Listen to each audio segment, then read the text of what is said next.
దోస్తులు, ఈ రోజు మనము ఒకప్పుడు ఎంత పవిత్రమైన ఈశా నది ఇప్పుడు ఈ మురికి కాలువ మూసి నది దగ్గర ఉన్నాము.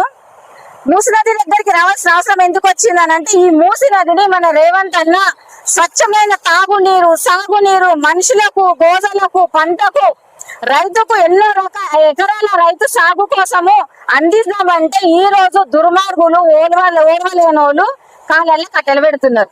ఇది ఎంతవరకు న్యాయం మీరే చెప్పాలి.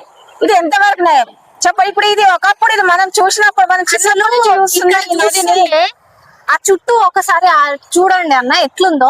అసలు ఆ చుట్టుపక్కన వాతావరణం, అసలు ఈ మూసి నది అంటారా లేకపోతే మురికి కంపు కాలువ అంటారా?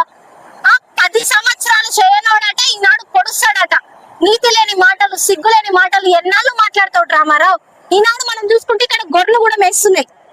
అక్కడ అంత గొర్రెలు మేస్తుంటే మరి అవి తింటే మనకి రోగాలు రావా?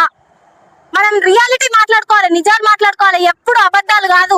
నీ దొంగ మాటలు లెక్క మేము మాట్లాడడం రామారావు. నువ్వు నోరు తీస్తే నీ కంపు కాలువ ఎట్లయితే మురికి కంపు పోతుందో నీ నోరు కూడా అంతే. కంపు నోరు ఓపెన్ చేస్తే కంపే. మన గొర్రెలు అంత మేస్తున్నాయి, మనం అవి గొర్రెలని తింటే మనకు రోగాలు రావా? మనం ఎట్లయితాం? రోగాలు హాస్పిటల్లో పోతే వేలు అవుతాయి. మరి నువ్వు పెడతావా? శాతగానోడివి, సిగ్గులేనోడివి. ఈనాడు నీతి మాటలు మాట్లాడే ముందు 10 సంవత్సరాలు నువ్వు ఏం చేసినావు అని ఆలోచించు. 10 సంవత్సరాలు ఇది పడుస్తా అది పడుస్తా అని కాళేశ్వరం కడితివి. ఎన్ని రోజులకు కూలిపోయింది అది? ఆ సిగ్గులేని మాటలు ఎన్నాళ్ళు మాట్లాడతావు? ఈ నీరు మొత్తం ఎక్కడికి? అసలు ఆ నీరు ఎట్లుందంటే సబ్బు మనం స్నానం పోసుకుంటే ఎట్లా రాసుకుంటే సబ్బు ఎట్లా వస్తుంది? నురుగు బట్టల సబ్బు వస్తున్నది. ఇప్పుడు మనం బట్టలు వెంటనే నురుగు ఎట్లా వస్తుందో అట్లా వస్తుంది. మరి ఇట్లాంటివి మనం చూస్తూనే ఉన్నాము.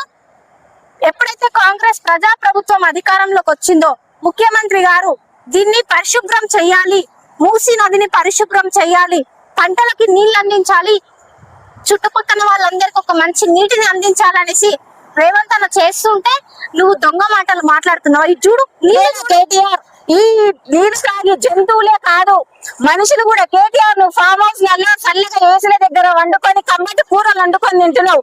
ఈ మూసి నది ఒడ్డున ఉన్న ప్రజల దగ్గరకు వచ్చి వాళ్ళ ఇళ్లలో వండుకున్న గిన్నెలో కూర తిని చూడు. వాళ్ళు ఆకుకూర తిన్న అదే రుచి ఉంది, వాళ్ళకు చికెన్ మంటలు తిన్న అదే రుచి ఉంది.